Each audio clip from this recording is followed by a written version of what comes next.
topics and opinions expressed on the following show are solely those of the hosts and their guests and not those of W4WN Radio, its employees, or affiliates. We make no recommendations or endorsements for radio show programs, services, or products mentioned on air or on our web. No liability, explicit or implied, shall be extended to W4WN Radio, its employees, or affiliates. Any questions or comments should be directed to those show hosts. Thank you for choosing W4WN Radio.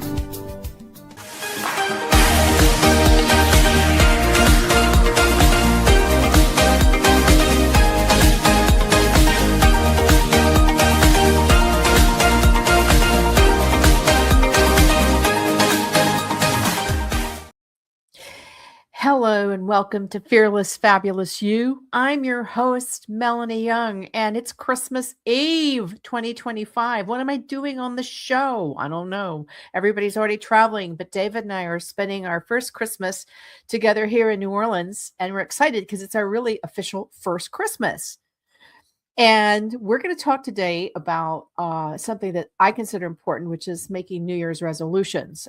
January 1st is my birthday. I'm turning 6767, whatever that means. I'm turning it. And I plan to age younger. It's right. I don't think about my physical age anymore. I think about my mental age and how I feel and my attitude toward life. And I truly believe that the fountain of youth is not in a glass. It's not in a jar. It's not in a pill. It's not in injections. It's here, how you approach life. And last night, I went to a celebration in the Oaks, which is this amazing light show of lights and beautiful music in City Park, which is a beautiful oasis in the city of New Orleans, my home. And it takes place in City Park in an amusement park, Storyland. Great place for kids. There's also the botanical gardens, and there's Ferris wheels and roller coasters and a wonderful train show, and this very historic carousel. Now, I have a thing about carousels. I used to love riding them as a kid. So David and I waited. We did the choo-choo train ride around the park and sang Christmas carols with all the kids. We had hot cocoa. We had our roasted marshmallows.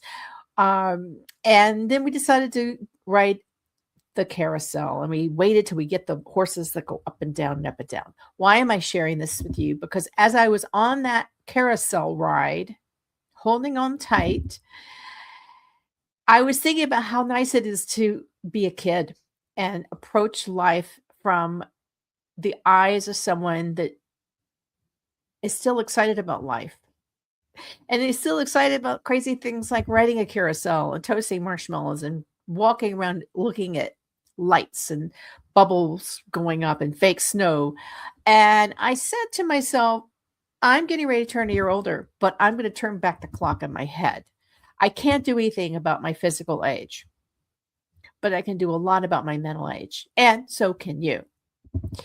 And it was kind of a huge, fun reset because I've recently had some surgery that was quite painful. It was breast reconstruction surgery. Another show, another story, but it wasn't fun or funny or great, and I'm still sore. And I was starting to feel my age, and I had to do that mental reset. Well, it worked. It worked riding a carousel horse last night. And I thought about what I wanted 2026 and my next year to be like, which is usually laying a path toward the rest of my life, which obviously is a shorter path than what it used to be. Anyway, I decided that I want 2026 to be the year of taking it slow. And there's a lot of reasons for that. And I want you to think about that because slow can be seen slow as a positive, but so many people look at slow as a negative. And I want to address that and help us reset that. Okay, people go, oh, she's slowing down. Melanie's slowing down. Your mother's slowing down. She's a slow poke. She's in the slow lane. She's so slow. She's slow in her head. She's slowed in speed. Slow. Why is slow a negative? Why isn't it positive? You know, I come from the food and beverage world. Slow food and slow wine are hugely important. It's the antithesis of fast food and quick fake wine. And there is fake wine out there. Slow beverage. Slow food is enjoying a slow cooked home meal, enjoying it over a table set with china and silver and not takeout, and having a conversation and chewing slowly and mindfully. Slow is being mindful. It's not being lazy. It's not being you're getting old. You're not failing. Slow is a positive thing, and we need to stop making it be a negative. We're always on the fast track, the fast lane, the fast track to success, the fast lane. I spent over 35 years, almost 40, in the fast lane, on the fast track, trying to be the best I could, running a company, getting promotions, getting clients. I was so fast tracked that I forgot to slow down. And I ran out my motor. That's right. I burned out my motor, got breast cancer, and just said, I just burned out.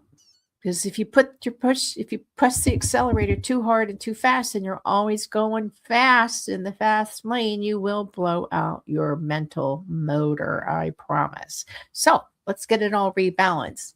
Let's embrace slow. Let's embrace not overdoing every day with multiple tasks. I have so many friends that this one friend, she's always so busy. I don't know. I hope she's making money with all that busy, because she's really busy and she's stressed out because of it. She's got meetings, she's got volunteer work, she's got coaching, she's got a new business she's started. It's just too much busy for me.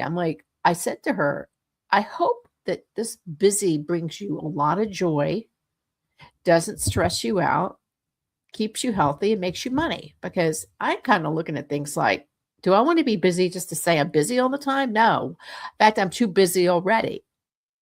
I have 2 weekly shows. I write articles. I write blog. That's a lot already, and I'm going to slow it down. So what sparked all this? Well, a couple of things. As I said, I'm turning over another year, and I always like to reflect on where I've come from and where I'm going. And I do want to slow down. I just had surgeries where I was forced to slow down. Breast reconstruction, natural tissue breast reconstruction surgery is painful. I did it.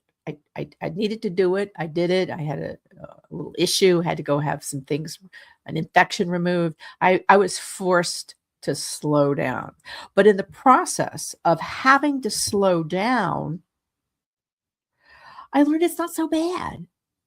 You can read a book, you can talk to people, you can prioritize your day and your day energy. So maybe the mornings you have more energy and you can put a hard stop at 4. Or maybe you have kids and you want to get things done in the morning, so you have a hard stop for them when they come home from school. Whatever, the point is, I started putting hard stops on my day so I could heal and slow down and heal. Because I knew if I didn't do that, I wasn't going to recover. And I wanted to recover because I like to get out and about. Another thing that triggered me about this was we're planning trips. So I'm planning our annual end of year trip. This is a huge deal for me. I am a New Year's baby, and I've had a tradition since I was 30. And didn't I tell you I was turning 67? So it's like 37 years. I have had this treasured tradition of spending New Year's, my birthday, somewhere different every year, to ring in the new year, set new intentions, write down my resolutions, and enjoy an amazing experience, not waiting for someone to bring me joy, but I create my joy. So this year we're planning a trip to Portugal. Bucket list trip, because I've never been to Portugal, although I went last week on business. But, I've never been and really spent any time in Lisbon. I've heard wonderful things. I've done my research. I went to my local library. I got my books. I asked friends. I put together a 10-day trip, and I allowed time to slow down. And I started asking people, what do you do in Portugal? Anyway, people were sharing me itineraries where they were 1 day here and 1 day here and 1 day here and overnight here and half a day here. And they said, we like this because we like to take things slow when we travel. And I actually wrote somebody back. I said, I don't think you're taking anything slow. You have this jam-packed itinerary. You're spending one night in different places. What's so relaxing and slow about that? So if you're planning, whether your holiday plans are already underway, but if you're for 2026 planning a trip, do this if you can afford it. Obviously, budget always matters. Add that one extra day to decompress when you land, that one extra day to just get lost and explore, that one extra day where you're not overly scheduled. Look for trips where you can take it slow. This also applies to your living life and how you live your life every day. So it may be not a big trip, but I'm talking about travel in this show in a minute. It could be how you live your life or how you do a staycation. Just take it slow. I see so many people planning things and they're just over planning to death. Like they have to be busy every hour of the day when they're traveling. And I don't see a joy in that. I like to bookend my trips now so I can take time to breathe. And this also includes my business trips. Sometimes we're invited on trips where we're on an intense trip for 3 days. And by the time we're done, we're exhausted. I don't think vacations should be exhausting. I think they should be exhilarating, relaxing, adventurous, inspiring, bringing up, giving you time with family, giving you time with yourself, but they should not be exhausting. If you come back from a trip that you planned because it's your vacation and you're exhausted, then what are you doing? I remember for years I would come back from vacations exhausted because I was taking my work with me.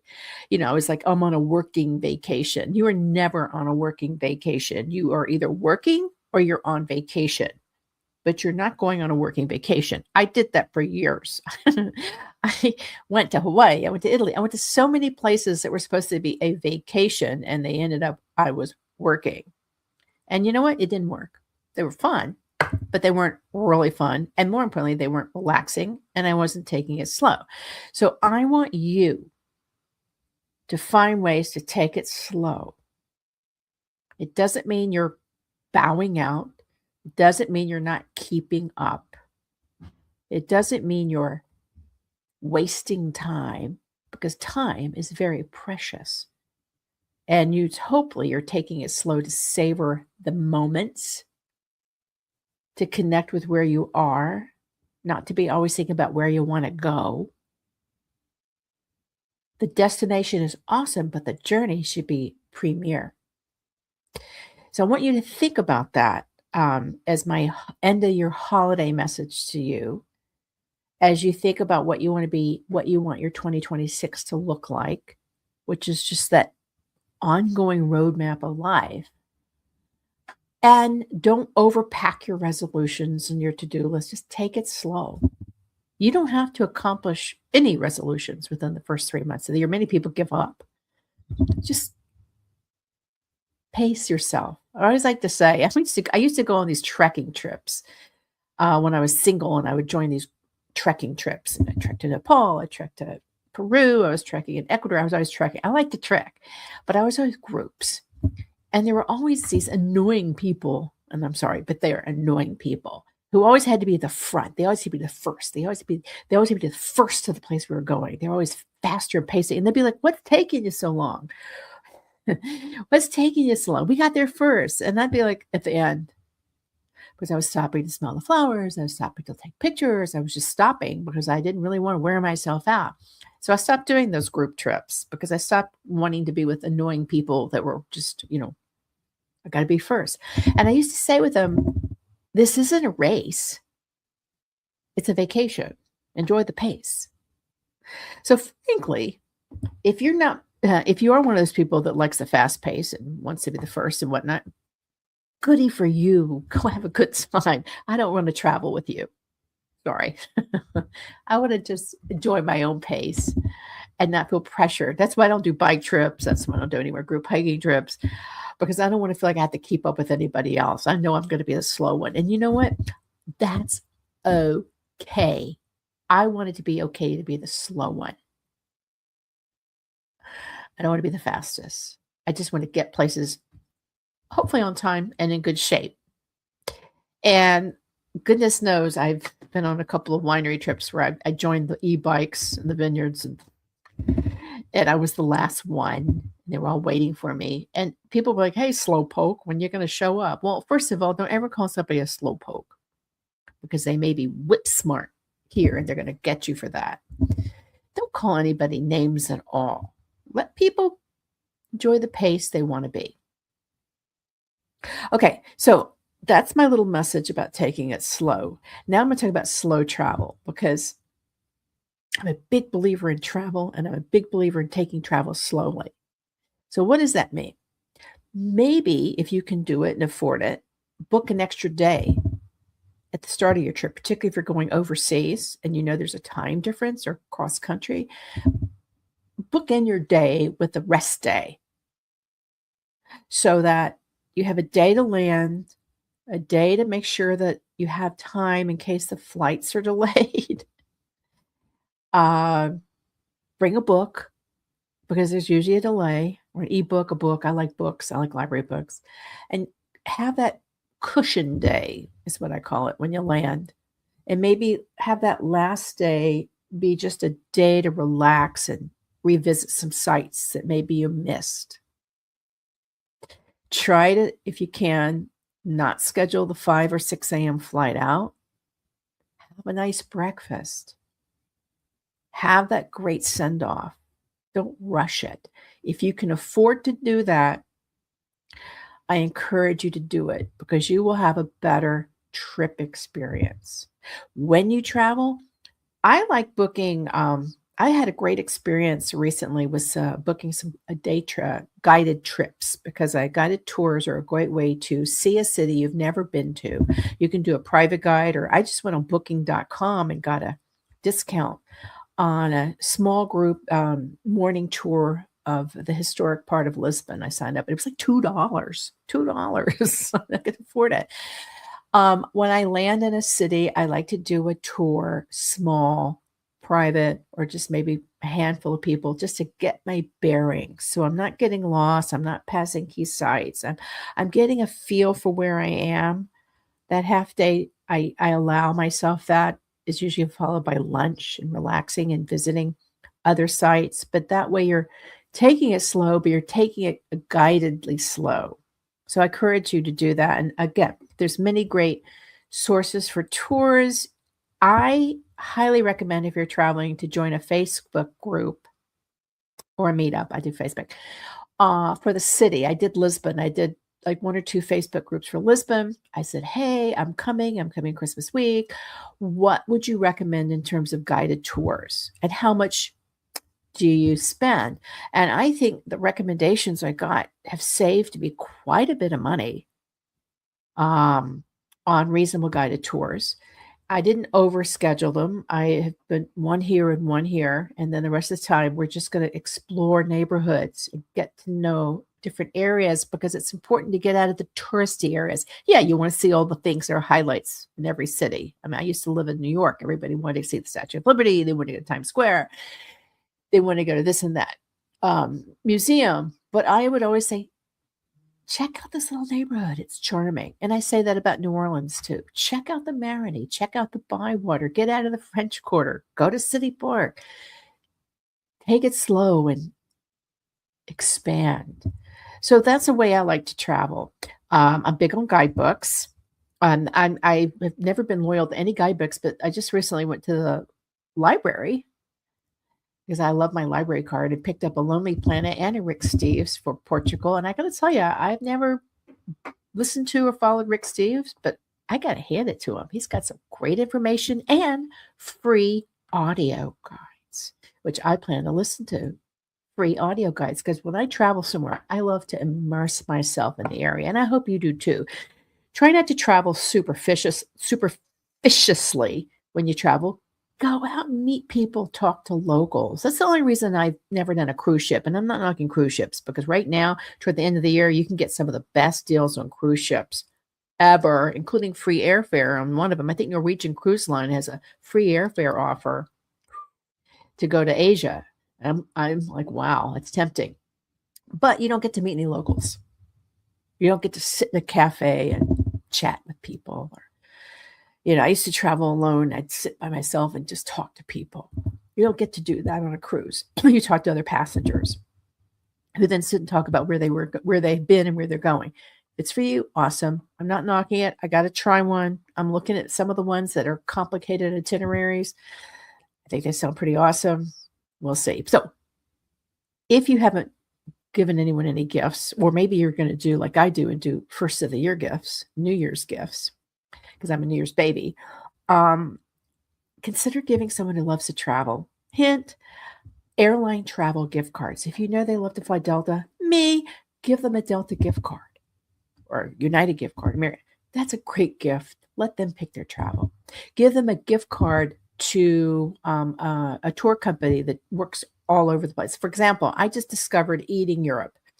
I love this company. It's owned by an American. He lives in Italy. We did a trip to Rome to the Trastevere neighborhood. Kenny Dunn, you're awesome. I liked it so much I became an affiliate. So if I do post a link, I do make a little money.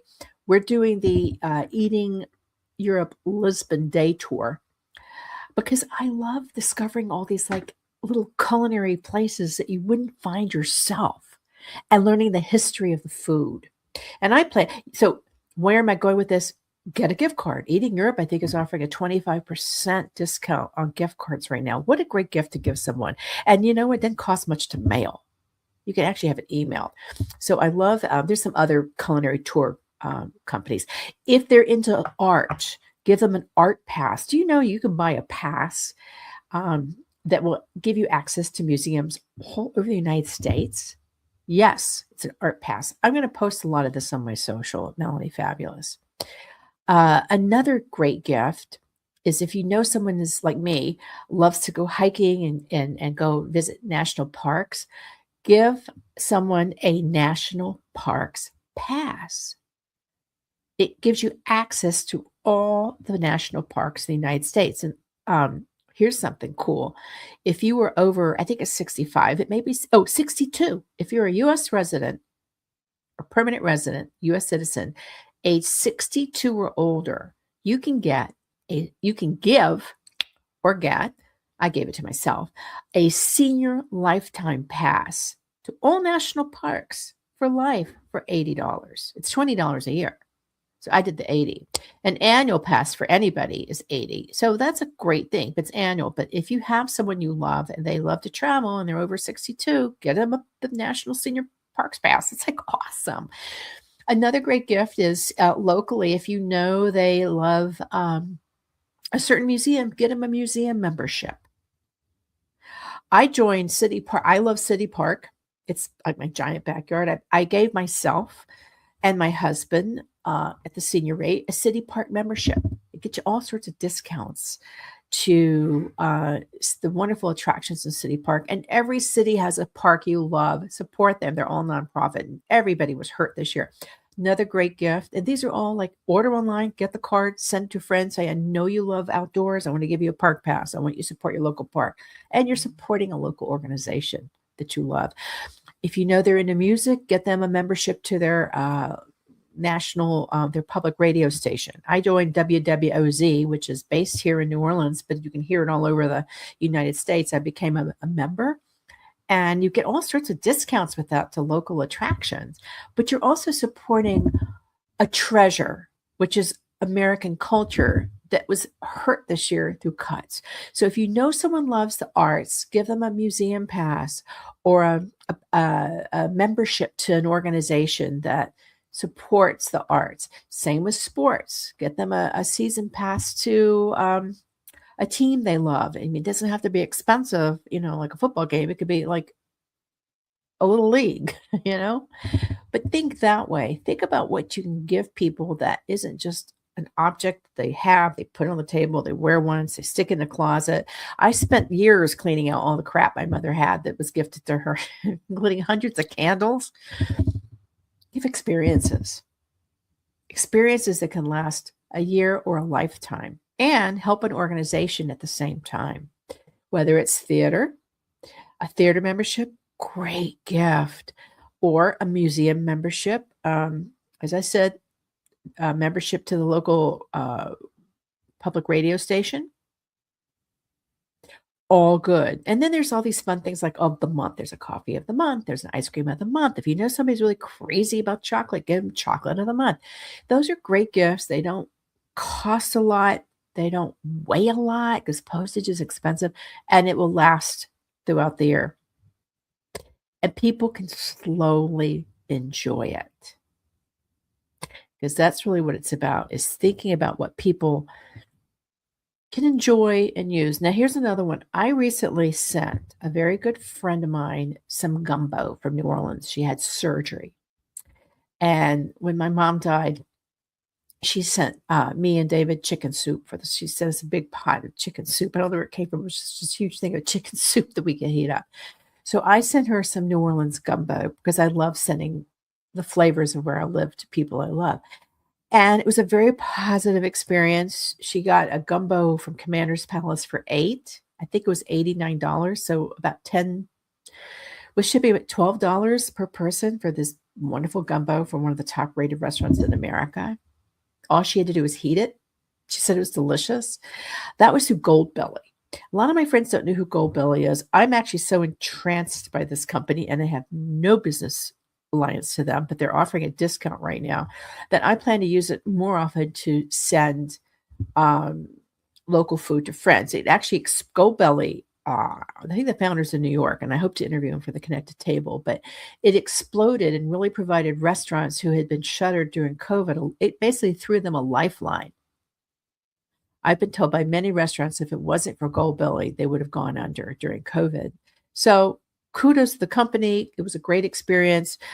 They basically deliver nationwide. You can, let's say you have somebody who lives in Tennessee and you want to, and maybe they're elsewhere, they're in college, you can send a Tennessee gift. I mean, the selection's incredible. I have no commercial relationship with Goldbelly. Wish I did.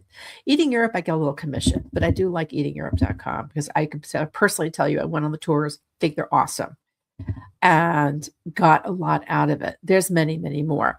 I'm a big fan of 1,000 Places to See Before You Die, the best-selling book. Patricia Schultz and I are friendly on social media. I follow her. She, God bless her, I hope to get her on the show. She lost her husband this year, and she did an amazing trip after to walk the Santiago de Compostela right from Portugal. I'm going to do that trip thanks to her. She has amazing books for the armchair traveler, but she also has puzzles. And I don't know you, I love giving puzzles. I think puzzles are so much fun.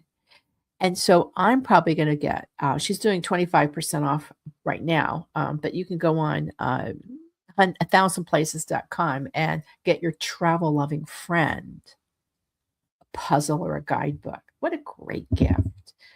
I don't know. I'm just such a traveler. I love books about travel. I love books, period. People sent me books about travel. I'm in. I love going on trips. I'm always looking for deals. I always on booking.com, which I just had a very positive experience with. Also hotels.com, all of them. I tend to be loyal to one airline because I want to go gold.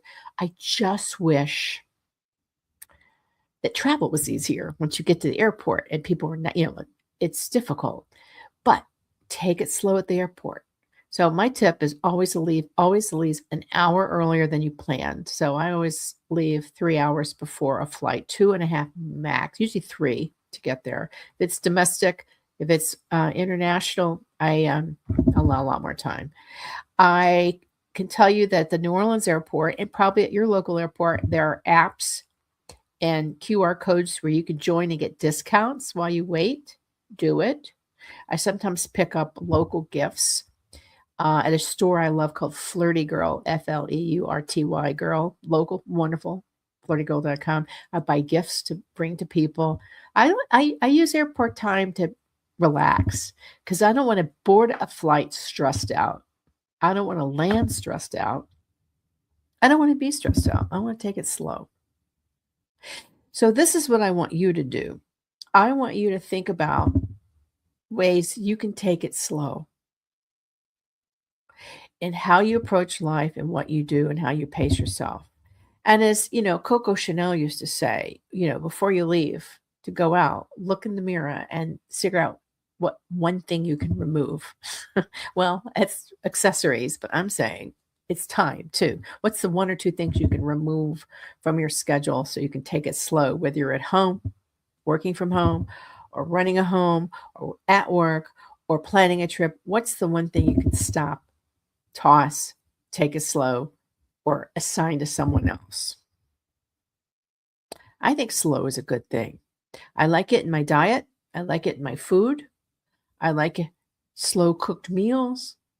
I love long, slow evenings with my husband, watching a movie, drinking wine. I don't like to guzzle. I don't like to gulp. I don't like to walk when I eat. I don't like to drive when I eat. I don't like to grab a bite. I don't like to see people walking with food. I like to just take it slow. I think that's a good thing. So I hope you have a wonderfully slow holiday and a fabulously slow start to the new year. And I encourage you to take it slow and see how it feels. If it feels right, awesome. If it doesn't, you gave it a try. You can speed up again. But it's okay to take it slow. And never criticize anyone who says, I just need to take it slow. It's their choice. And as always, as I like to end every show, which I'm going to be doing, you have a choice in how you want to live your life. Whether you want to take it slow or speed it up, whether you want to eat what you want or not, where you want to go, who you want to be friends with, you got a lot of choices. Choose them on your terms and not on the terms of others who want you to be focused on, they set standards on you. I said that wrong. Don't let others set standards for you to live by that you're not comfortable with. How's that? Choose to live life on your terms. Take it slow. And always choose fearless and fabulous. Happy holidays, Merry Christmas, Happy end of Hanukkah, Happy Kwanzaa, Happy New Year. I'm going to take it slow for the next 2 weeks. And you can listen to some amazing reruns on your favorite podcast channel. But I plan to take it slow and go into the new year well-paced because it's not a race. And I plan to add a year physically, but take a few years off mentally. I have many more carousels to ride. Thank you. Happy holidays.